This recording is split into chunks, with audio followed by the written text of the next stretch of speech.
दुनिया का कितना भी दरिद्र व्यक्ति हो, चाहे दुनिया का कोई व्यक्ति ऐसा हो जिसका कभी व्यापार चलता ही नहीं हो,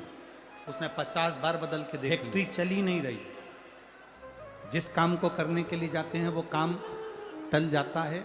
आज की जगह कल, कल की जगह परसों, परसों की जगह नरसों, काम होता ही नहीं। बेटा बेटी का संबंध करने जा रहे हैं पर हो, कितना भी दरिद्र से दरिद्र व्यक्ति, कितना भी दीन से दीन व्यक्ति, एक नियम वो अगर अपनी जिंदगी में बना ले, प्रदोष काल में, प्रदोष के समय पर बेलपत्री के वृक्ष के नीचे एक बार जाकर नमन करना, और प्रदोष काल में शंकर भगवान के मंदिर में दिया लगाना। ये दो चीजें अगर वो 3 महीना भी लगातार कर ले तो उसके जीवन में कभी कोई समस्या आ ही नहीं सकती, कोई दुख आ ही नहीं। एक नियम बना, जब कोई कहते तुम्हारे जीवन में कष्ट ही कष्ट, तब एक काम चालू करो, शिव की आराधना, तब एक काम चालू करो, भगवान शंकर की आराधना। 3 चीजें अपना लो। पहले नंबर पर शिव जी के मंदिर में 1 लोटा जल चढ़ाना, दूसरे नंबर पर मंदिर में दिया लगा सकते हो तो ठीक है, नहीं तो कनेर का फूल पीला वाला, देखा है आप लोगों ने? जम के बोलो जरा। पीले कलर का कनेर का फूल प्रदोष काल के समय पर अगर दीप लगा सको तो ठीक है, नहीं तो एक कनेर का फूल पीले कलर का, शिव जी के अशोक सुंदरी का स्पर्श, अशोक सुंदरी वाली जगह मालूम है ना आप लोगों को? फिर से आप समझ लें, ये शिवलिंग जलाधारी, ये चरण, राइट में गणेश जी, लेफ्ट में कार्तिकेय जी, मध्य भाग में जो एक मोटी सी लाइन होती है वो अशोक सुंदरी का स्थान हो, जहां पर शिवलिंग रखा हुआ है ये पार्वती जी का हस्त कमल। शिवलिंग के ऊपर जो कलश में से एक एक बूंद पानी गिरता है वो शंकर जी की 5 लड़कियां, जया, विषहरा, शामली बारी, दौतली, देव। शिव जी के 6ठे नंबर की लड़की अशोक सुंदरी मध्य भाग में। जब एक कनेर का फूल प्रदोष काल में अशोक सुंदरी वाली जगह पर स्पर्श कराकर शिव जी को समर्पित करना। 3 क्रम है, अगर बन सके तो करो। पहला 1 लोटा जल चढ़ाना, दूसरे नंबर पर अगर बहुत ज्यादा तकलीफ की जिंदगी चल रही हो, बहुत कष्टमय जीवन चल रहा हो और सब ने कह दिया कि तुम्हारी किस्मत में तो धक्के ही लिखे हैं, केवल आप धक्के ही खाओगे, तो 1 कनेर का पुष्प प्रदोष काल में अशोक सुंदरी का स्पर्श कराकर शिवलिंग पर चढ़ाओ और शिव की आराधना और दिल से बाबा को पुकारते रहो, श्री शिवाय नमस्तु, श्री शिवाय नमस्तु। और मेरी जीजियों, मेरे जीजाओं, मेरी बेटियों, बेटाओं, मेरी माताओं, एक बात और आपसे, जब आप पशुपति नाथ का व्रत करो ना, पशुपति व्रत को अगर आप धारण करो, या सोमवार का व्रत करो, या शिवरात्रि का व्रत करो, या प्रदोष का व्रत करो, या आप शंकर जी के मंदिर में जाकर कोई उपास, कोई व्रत, कोई पूजन कर रहे हो ना, तो एक निवेदन और आज इस व्यासपीठ से करें आप लोगों के लिए। आपकी पूजन की थाली में सब कुछ है, सब कुछ, और जो आपके पास में बैठकर पूजन कर रही है उसकी थाली में अगर कोई कमी रह गई है ना, तो शिव महापुराण ये भी कहती है कि शंकर के सामने बैठकर किसी की पूजन की थाली में भी कमी मत देखो, बन सके अपनी पूजन की थाली में से थोड़ा सा सामान उसकी थाली में रख दो, प्रयास करना कि वो कमी ना देखी जाए। अगर हम भगवान की साक्षी में भी अगर कमी देखेंगे तो हमारे जीवन में कमियां बढ़ती चली जाए। हम क्यों कमी? गुरुजी हमारी टेम्परेरी नौकरी है, बहुत कष्ट में हम, क्या करें हम? कहीं मत जाओ, तुम्हारे नजदीक में जो शंकर का मंदिर है उस मंदिर में जाकर झाड़ू लगाना प्रारंभ कर दो, तुम्हारे शिव जी के मंदिर में कहीं पोछा लगाना प्रारंभ कर दो, तुम्हारे शंकर के मंदिर में थोड़ा सा चंदन घिसना प्रारंभ कर दो। नौकरी पर जाओ, ड्यूटी पर जाओ, बच्चों को संभालो, परिवार को संभालो, उसमें से थोड़ा सा समय शंकर जी को देना प्रारंभ करो, थोड़ा सा समय निकालना शिव जी के लिए, थोड़ा सा समय। गुरुजी अभी मेरी तनख्वाह तो मात्र 8,000 रुपए मिलती है, प्राइवेट जॉब कर रहा हूं, परिवार बड़ा है, गुरुदेव दिल्ली जैसे शहर में रह रहा हूं, बहुत दुख का जीवन चल रहा है, क्या करूं? किसी को हाथ नहीं दिखाना, किसी को पत्रिका नहीं दिखाना, किसी को भाग्य नहीं दिखाना, अब जो कुछ दिखाना अपने शंकर को दिखाना, उसके मंदिर में सेवा करना प्रारंभ करो। और मेरे बाबा तेरी सबसे बढ़िया। यदि कोई एक बार शिवालय की ओर चले जाता है, शंकर की ओर बढ़ जाता है, शिवालय की ओर बढ़ जाता है, तो उसके पितर, उसके पूर्वज और उसके जीवन में कितने भी दोष हों, वो सारे के सारे दोष समाप्त होते चले। शायद इसीलिए शिवजी पर चढ़ाया गया एक लोटा जल हमारे घर का पितृदोष हो चाहे अन्य दोष हो, वो भी समाप्त कर दे।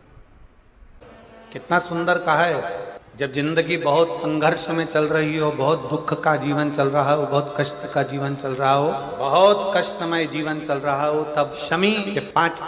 पांच एक दुर्वा के साथ एक अक्षत चावल का एक दाना हल्दी में भिंगोया हुआ हो या केसर में भिंगोया हो, शमी पत्र 5, एक दुर्वा, एक चावल का दाना, जो दिल से हृदय से बेलपत्री के वृक्ष के नीचे पार्थिव लिंग का निर्माण कर कर मट्टी का शिवलिंग बनाकर प्रदोष काल में, मतलब शाम के समय पर शिवलिंग बनाकर उस पे जल चढ़ाकर, जो ये 5 शमी का पत्र, एक दुर्वा और एक चावल का दाना, अपनी कामना कर कर जो दुख चल रहा है बाबा से विनय कर कर एक एक पत्ता जब समर्पित कर दे, फिर एक दुर्वा समर्पित कर दे, फिर एक चावल का दाना समर्पित कर दे और बाबा का वहीं पर पुनः विसर्जन कर दे, 3 महीना तो जाने दो, 15 दिन के अंदर वो दुख कटता जरूर है, चाहे कोई भी दुख, किसी भी तरह का दुख क्यों हो। एक बेलपत्र के वृक्ष की परिक्रमा करने वाले को हजारों अश्वमेघ यज्ञ का फल प्राप्त हो जाता है, हजारों अश्वमेघ यज्ञ का फल प्राप्त हो जाता है। उसी तरह एक पार्थिव लिंग का निर्माण करने वाले को, मिट्टी का शिवलिंग का निर्माण कर कर पूजन करने वालों को 12 ज्योतिर्लिंग के शिवलिंग के दर्शन का पुण्य फल प्राप्त। बहुत ध्यान लगा। एक बेलपत्री, उस बेलपत्री में एक चंदन की बिंदी और एक अक्षत का दाना मात्र रखकर भी अगर शिवालय पर चढ़ा दी जाती है, एक बेलपत्री, एक चंदन का बिंदी, और चंदन फिर निवेदन करेंगे। आज के जमाने में तुम लोग सब